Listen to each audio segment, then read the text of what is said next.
Hi అండి. Welcome to మా ఇంద్రధనస్సు. డైలీ కూడా కంపల్సరిగా ముగ్గైతే వేస్తానండి. అది కూడా చాక్ పీస్‌తో అయితే వేస్తాను. ఇక్కడైతే గాలి ఎక్కువగా వస్తుంది. నా వ్లాగ్స్ చూసే వాళ్ళకి తెలుసు. అస్సలు బియ్యపు పిండితోనైతే ముగ్గు ఉండదండి. మనం ముగ్గు పెట్టినా సరే అది అంతా కూడా చెరిగిపోతుందనమాట. ముగ్గు పెట్టినట్టు ఉండదు. అందుకనేసే నేను ఇలా చాక్ పీస్‌తో అయితే ముగ్గు వేస్తాను. ఫ్రైడే టైంలో అది మాత్రం గడప దగ్గర కొంచెం బియ్యపు పిండితో వేస్తాను. ముగ్గులో అయితే పసుపు కుంకుమ ఇలా పెట్టుకుంటానండి. చాలా అందంగా నిండుగా అనిపిస్తుంది. ముగ్గు అయితే ఇక రేపటి వరకు మనకి చెదరదు, అలాగే ఉంటుంది. ఇక మార్నింగే మా వారైతే పూజ చేసేస్తారు. ఈరోజైతే మా వారే చేశారనమాట. బయటికైతే వెళ్ళిపోయారు. కానీ నేను అన్ని పనులు ముగించుకొని ఇలా ధూపం అయితే ఇచ్చేసి కొన్ని పూలు కోసుకొచ్చి పూలు అయితే పెడతాను. అంటే మార్నింగే ఎక్కువ పూలు ఉండవు కదండి. కిందన బాల్కనీలో ఉన్న రోజెస్ అయితే కొంచెం 1, 2 కోసి భగవంతునికి సమర్పిస్తారు. సమర్పించి దీపారాధన చేసేసి కొంచెం నైవేద్యము ప్రసాదం పెట్టేస్తారనమాట. రోజు అయితే షోడశోపచార పూజ అయితే చేయమండి. పంచోపచార పూజ అయితే చేస్తాము. మార్నింగే పూజ చేయకపోతే ఏదో తెలియని వెలుతొస్తుందండి.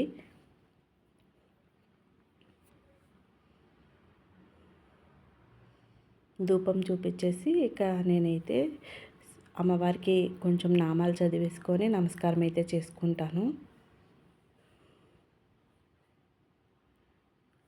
ఈరోజు నేను వచ్చేసరికి దీపం అయితే కొండెక్కిపోయింది. ఎందుకంటే మార్నింగే వెలిగించారు కదా, అందువల్ల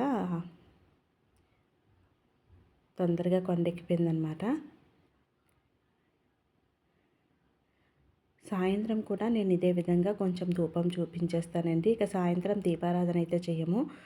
ఒక 2 పూలు అలా కోసుకొచ్చి పెట్టేసి ధూపం అయితే చూపిస్తాను. కంపల్సరిగా ఇంట్లోనైతే మనం ధూపం వేస్తే చాలా మంచిదనమాట. వీలుంది అనుకుంటే దీపారాధన కూడా చేస్తాను. అంటే ఒక పక్క ట్యూషన్స్ చెప్పాలి, పిల్లలు వస్తారు, అప్పటికే ఫుడ్ అది స్నాక్స్ అవి ప్రిపేర్ చేయాలి. ఇక అస్సలు ఖాళీ ఉండదండి. అందువల్ల ఇంకా నేను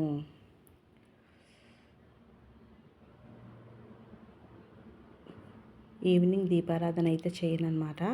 ధూపం అయితే వేస్తున్నాను. పిల్లలైతే చదువుకుంటున్నారు, ఇంకా కాలేజ్కి అయితే వెళ్ళలేదు.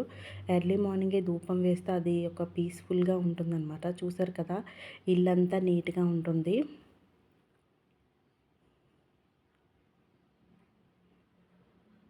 ముందు ఇల్లంతా కూడా శుభ్రం చేసుకొని అన్నీ చేసుకొని అప్పుడే నేను వంటగదిలోకి వస్తానండి. కిచెన్లో అప్పుడు వంట అది స్టార్ట్ చేస్తానన్నమాట. ముందుగా అయితే రైస్ పెట్టేస్తాను. రైస్ ఒక పక్క ఉడుకుతూ ఉంటే రైస్ అవుతుంది. ఈలోగా నేను బయట పనులన్నీ చేసేస్తాను. బయట బాల్కనీలో ముగ్గులు వేయడము అవన్నీ కూడా చేస్తాను. బ్యాక్ సైడ్ వాటర్ కూడా నేను వేసేస్తానన్నమాట ప్లాంట్స్కి. ఇక్కడైతే పప్పు అయితే పెట్టానండి. రైస్ అయితే ఆల్రెడీ అయిపోయింది. రైస్ మార్నింగ్ పిల్లలకి మాత్రమే వంట చేస్తానండి. మేము తినేటప్పుడు 12 అలాగా రైస్ అయితే మళ్ళీ పెట్టుకుంటాను. ఇక్కడ పప్పు ములంకాయల కర్రీ అయితే వండుతున్నాను. చాలా బాగుంటుందండి. ముందుగా ములంకాయలు అయితే ఉడికిస్తున్నాను అనమాట, కొంచెం సాల్ట్ వేసి. ఆ ఉడికేలోగా ఇక్కడ బెండకాయ మసాలా చేస్తున్నాను. ఈ మసాలా బెండకాయ అయితే చాలా బాగుంటుందండి. అంటే సాంబార్ కానీ, రసం కానీ, లేదా పప్పు ములంకాడ, లేదా ఫ్రైడ్ రైస్లోకి, ఈవెన్ రోటీ చపాతీ ఇవి ఉంటాయి కదా, వాటిలో కూడా చాలా టేస్టీగా ఉంటుంది. రెసిపీ అయితే షార్ట్లోనైతే షేర్ చేశానండి, అయినా సరే ఒకసారి చెప్తాను. ముందుగా అయితే మనం దీంట్లోకి కరివేపాకు కారపొడి కానీ, లేదా ఇడ్లీ కారపొడి కానీ ఉంటుంది కదా, ఆ కారపొడి వేసుకొని కారం కూడా తగినంత వేసుకోవాలి. ఉప్పు కూడా కొంచెం తగ్గించి వేయాలి, ఎందుకంటే కారపొడిలో ఉప్పు ఉంటుంది కదా. కొంచెం ఉప్పు వేసి ధనియా పౌడర్ 1 టేబుల్ స్పూను, ఒక అర స్పూను జీలకర్ర పొడి వేసుకోవాలి. కొంచెం ఇంగువ, ఒక 2 స్పూన్ల బియ్యపిండి కానీ లేదా శనగపిండి కానీ వేసుకోవాలి. అది మీ ఇష్టం అనమాట. కొందరు శనగపిండి తినరు కదండి, బియ్యపిండి కూడా వేసుకోవచ్చు. వేసుకొని మసాలా అంతా కూడా కొంచెం వాటర్ వేసి మిక్స్ చేసి దీన్ని ఇలాగా స్టఫ్ చేసేయాలి. బెండకాయల్లో పెట్టేయాలన్నమాట. మధ్యలోకి పెట్టేసుకొని చక్కగా ఫ్రై చేసుకోవాలి. నేనైతే కొంచెం ఆయిల్ ఎక్కువగానే వేసానండి ఫ్రైకి, ఎందుకంటే త్వరగా అయిపోతుంది అనేసి. పిల్లలకి టైం అయిపోతుంది కదండి, ఒక పక్క టిఫిన్ కూడా చేయాలి, అన్నీ కూడా చేసేటప్పటికి లేట్ అయిపోతుంది అనేసి పిల్లలకి పెట్టే టిఫిన్ అయితే నేను షూట్ చేయలేదండి. ఈరోజు అయితే దోశలే వేశాను. టమాటో చట్నీ చేసి దోసలైతే వేశాననమాట. ఈ బెండకాయలు అయితే ఫ్రై అవుతున్నాయి. ఈలోగా దాల్ అయితే చేస్తున్నాను. దాల్ ఎలా చేశానంటే పోపులు ఫస్ట్ ఆయిల్ వేసి పోపులు వేసానండి. జీలకర్ర కొంచెం ఎక్కువ వేస్తాను. వేసి ఎండుమిరపకాయలు, వెల్లుల్లిపాయలు కూడా కొంచెం ఎక్కువ వేస్తాను దాల్లోని. అవి కూడా వేసేసాను. వేసి అప్పుడు వేగిన తర్వాత ఉల్లిపాయలు, ఒక 2 పచ్చిమిర్చి వేసి వేగించాను. కొంచెం కరివేపాకు, ఒక టమాటో అయితే వేసాను. పెద్ద సైజ్ టమాటో అండి. వేసి అది బాగా వేగిన తర్వాత ఉప్పు కారం వేసి మంచిగా కలుపుకున్నాను. తర్వాత కొంచెం ఒక స్పూను ధనియా పౌడర్ కూడా వేసుకున్నాను. ఒక అర స్పూన్ జీలకర్ర పొడి వేసాను. వేసిన తర్వాత అవన్నీ కలిపేసి ముల్లంకాయలు వేసేసుకోవాలన్నమాట. వేసేసి ఇవన్నీ కూడా కొంచెం వేగించాలి. మనకి ఇష్టం లేదు న్యాచురల్గా ఉండాలి అంటే ధనియా పౌడర్, జీలకర్ర పొడి స్కిప్ చేసేయచ్చు. కానీ మా ఇంట్లో అయితే నచ్చుతుందండి మసాలా ఫ్లేవర్, అందుకనే వేశాను.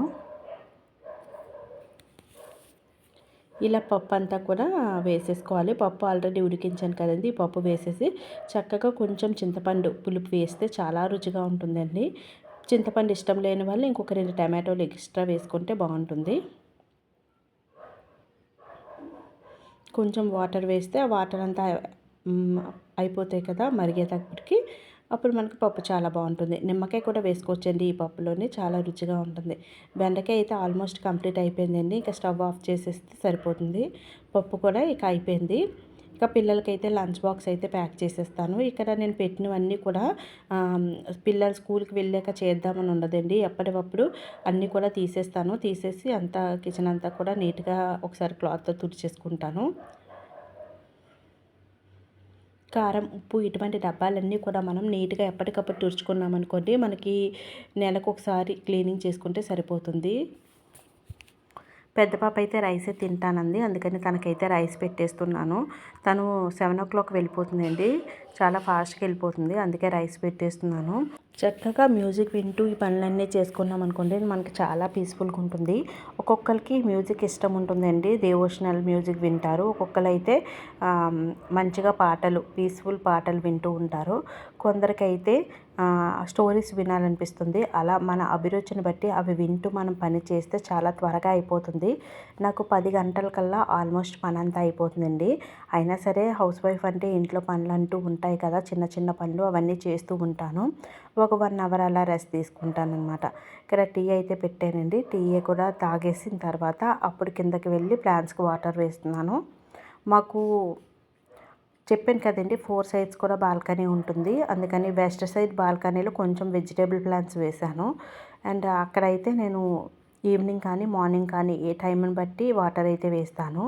ఇక ఫ్రంట్ సైడ్ అయితే నేను కంపల్సరీగా మార్నింగ్ వేస్తానండి. కిందను కూడా మార్నింగ్ కానీ ఈవినింగ్ కానీ నా టైంని బట్టి వేస్తానన్నమాట. వాటర్ వేసి వచ్చిన తర్వాత ఇవన్నీ కూడా బట్టలు ఎస్టర్డే ఐరన్ చేసి తీసుకొచ్చారు. అవన్నీ కూడా ఇవన్నీ ఎక్కడివక్కడ సర్దేస్తున్నాను. పిల్లలవి నావి అయితే సారీస్, పట్టు సారీస్ అయితే బయటకు పంపిస్తానండి. ఆల్మోస్ట్ పిల్లలవి నావి అయితే ఇంట్లోనే ఐరన్ చేస్తాను. ఇక మా వారివి బయటే చేయిస్తానన్నమాట. ఫ్యాన్స్ అయితే ఈజీగానే ఉంటుందండి ఐరన్ చేయడానికి. షర్ట్స్ అయితే కొంచెం డిఫికల్ట్గా అనిపిస్తుంది. ఫోల్డింగ్స్ కూడా నీట్గా రాకపోతే మా వారికి ఇష్టం ఉండదన్నమాట. అందుకనేసి నేను ఇక బయటనే చేయిస్తానన్నమాట. ఇలా చిన్న ఫోల్డింగ్స్ అయితే మనకి బట్టలు మంచిగా పడతాయి అన్నమాట ఎక్కువగాన. ఇవన్నీ కూడా పెట్టేసుకుంటున్నాను ఎక్కడవక్కడ.